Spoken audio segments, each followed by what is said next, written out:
माननीय अध्यक्ष महोदय आमी যোৱাকালিৰ পৰা বাজেটৰ ওপৰত বিভিন্ন কথা শুনি আহিছোঁ আৰু মই যি দেখিছোঁ বাজেটখন হাতত লৈ মই ভাবিছিলোঁ যে প্ৰথমেই যি কোভিড মহামাৰী এই কোভিড মহামাৰীৰ লগত ফেৰ মাৰিব পৰাকে কোনো ধৰণৰ ব্যৱস্থা ইয়াত নিশ্চয় লোৱা হৈছে বুলি অনুভৱ কৰিছিলোঁ এটা ফিলিংছ আছিল কিন্তু মই দেখিলোঁ যে কোভিডৰ লগত ফেৰ মাৰিব পৰাকে বা একদম দুখীয়া মানুহৰ কাৰণে যিখিনি আঁচনি আগত চলি আছে সেইটো বেলেগ এইখিনি কাৰণে কিবা কৰিব পৰাকে বা বৰ্তমান যি মূল্যবৃদ্ধি অসমত এই মূল্যবৃদ্ধিক ৰোধ কৰি বা ৰোধ কৰা কিবা পৰিকল্পনা এই চৰকাৰৰ আছে নেকি কিন্তু মই দেখিলোঁ যে এনেকুৱা কোনো ধৰণৰ পৰিকল্পনা এই বাজেটখনত নাই এই বাজেটখন যদি আমি থলুতে এবাৰ চাব যাওঁ বাজেটৰ যিখিনি estimated inflow into the consolidated fund of the state during 2021-2022 state revenue 19.73% देखा होइसे estimated আমার কথা হল বর্তমান কোভিড চলি থকাৰ ফলত ম্যাক্সিমাম কল কাৰখানা বন্ধ খুৰহুৰা উদ্যোগ বন্ধ বজাৰ বন্ধ रोड कम्युनिकेशन बंद और এই কোভিডৰ মাজত কেনেকে 19.73% স্টেট যেটো ৰেভিনিউ কালেকশন কেনেকে সম্ভৱ হ'ব এটো কিন্তু এটা সন্দেহ ৰৈ গৈছে দ্বিতীয় কথা আমি যদি লক্ষ্য কৰো দেখা যাব যে পাবলিক ডেট 17.08% পাবলিক ডেট মানে এই বাজেটটো পাবলিক ডেটৰ ওপৰত লোৱা হৈছে 17.08% আৰু এইটোৰ টোটাল পইচা যদি আমি চাওঁ 18325.53 দেখুওৱা হৈছে টোটাল পাব্লিক ডেপ্টৰ পইচাখিনি কৰৰত এইখিনি যদি আমি 2011 সেন্সাসৰ total population 3 crores 12 lakh something আৰু টোটাল বাজেটটো যদি আমি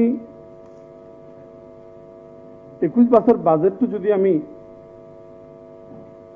পইচাখিনি যদি আমি ৰুপি ট্ৰান্সফাৰ কৰো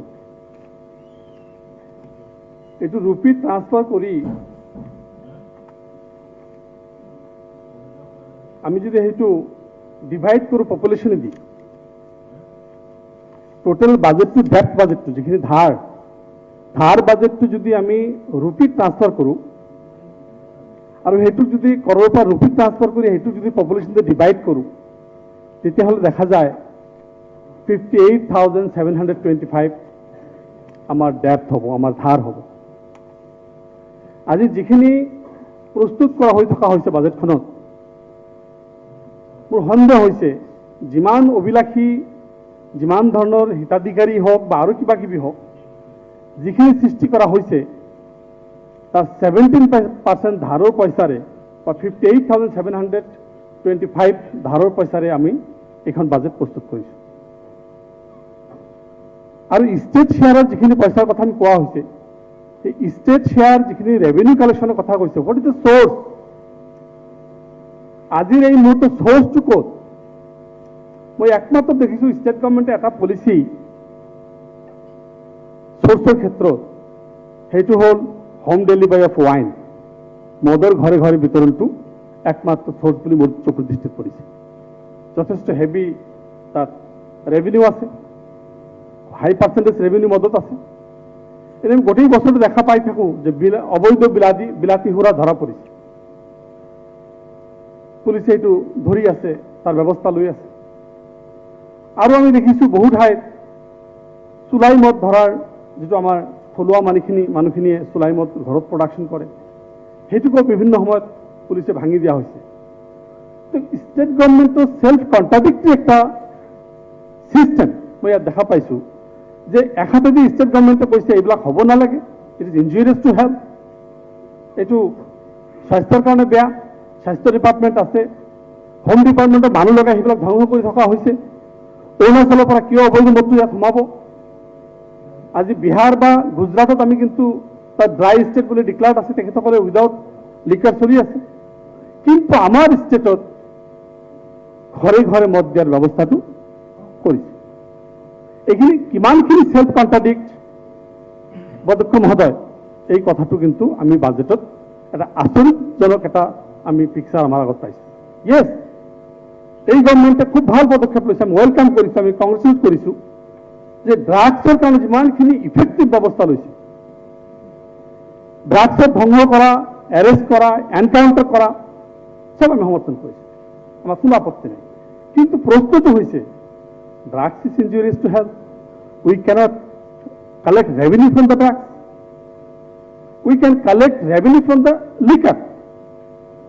আমি যদি লিকাৰৰ পৰা কৰিব পাৰোঁ, তো আমি তাত যিমান পাৰোঁ ঘৰে ঘৰে লাগিলে তাত কিমানখিনি এপ্ৰপ্ৰিয়েটলি হ'ব, কিমানখিনি ভালকৈ আমি তাত প্ৰপাৰলি, আজি ক্লাছ 9ৰ ষ্টুডেণ্ট, 10ৰ ষ্টুডেণ্ট মোবাইল দিয়া হ'ব, হাতে হাতে অনলাইনত অৰ্ডাৰ কৰিব, ঘৰত ডেলিভাৰী হ'ব, ৰাস্তাত ডেলিভাৰী হ'ব। ইমান দিনে এটা ৰেষ্টুৰেণ্টবিলাকক মানে লাইচেঞ্চ জব্দ কৰা হৈছিল, আপোনালোকে মদ বেচে, আজি কি হ'ব? আজি এইবিলাক পাৰিম নে? এই বাজেটৰ জৰিয়তে সেইবিলাক মানুহক এনকাৰেজ কৰা হৈ থকা নহ'বনে? এই কথাবিলাক কিন্তু অত্যন্ত স্পষ্টতা লক্ষ্য কৰিবৰ বিষয় আছে বুলি মই অনুভৱ কৰিছোঁ। আমি দেখিছোঁ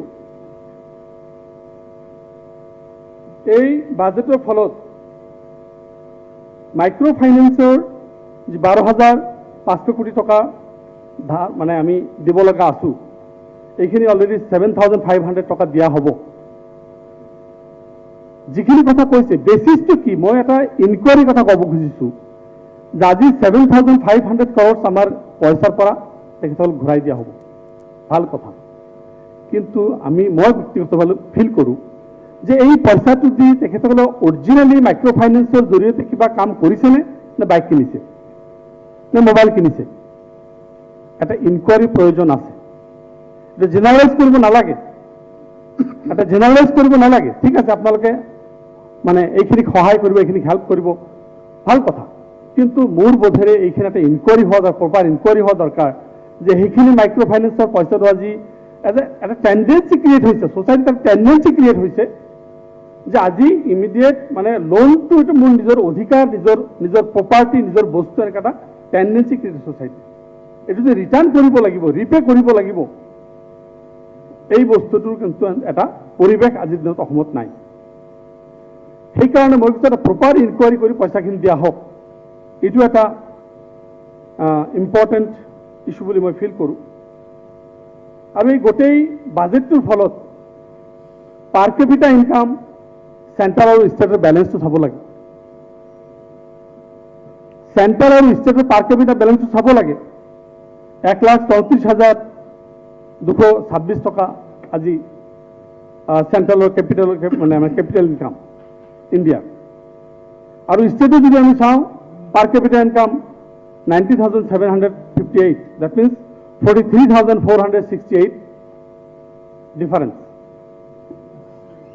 স্থিৰ জনমূৰি আইটো যদি আমি চাওঁ, স্থিৰ যদি পাৰ কেপিটা আমি চাওঁ, ইণ্ডিয়াত 94,954, ষ্টেটত 62,796, 32,158 বেলেঞ্চ। আমি কেনেকৈ ক'ব পাৰোঁ যে আমাৰ এই ষ্টেট দপদপাই আগবাঢ়ি গৈ আছে? আমাৰ কি ভিত্তি আছে?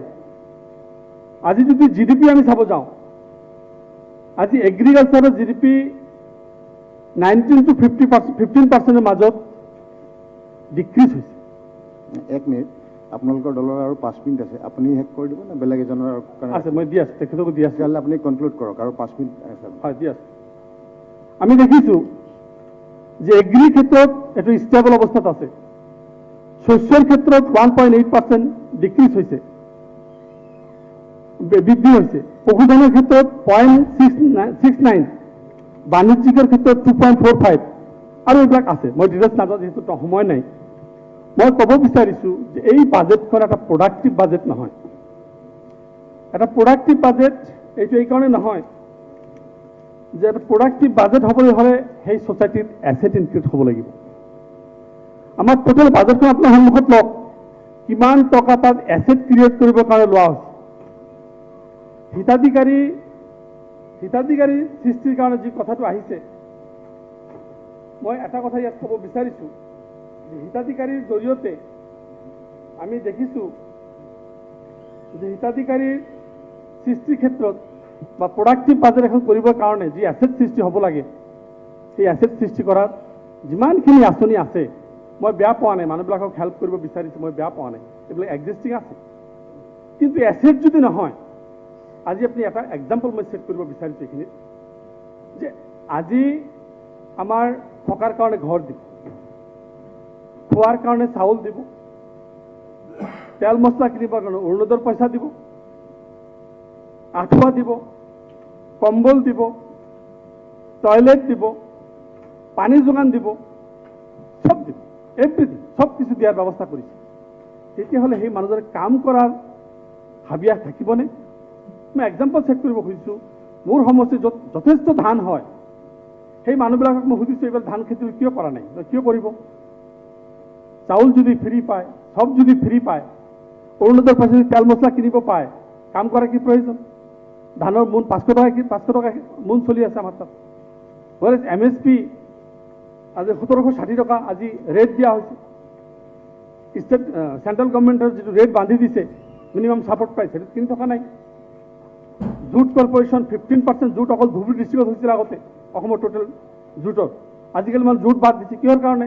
JCR MSP নাপায়। তো আমাৰ কথাবিলাক ক'ব লাগিছে যে যদি চব বস্তুবিলাক গভৰ্ণমেণ্টে এনেকৈ দিয়ে, তেতিয়াহ'লে কেনেকৈ কি অৱস্থাত ইয়াত মানে এটা ছাষ্টেইনেবল বাজেট আমি চিন্তা কৰিব পাৰিম।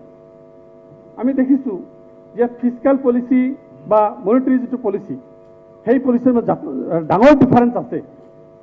আমি এইখিনিৰ জৰিয়তে ইনফ্লেশ্যনটো, মুদ্ৰাস্ফীতি বাঢ়িলে কি হ'ব পাৰে? মুদ্ৰাস্ফীতি আজি ইনফ্লেশ্যন যদি বাঢ়ে, ultimately and of the day গৈ বেকাৰ সমস্যাটো বাঢ়ে।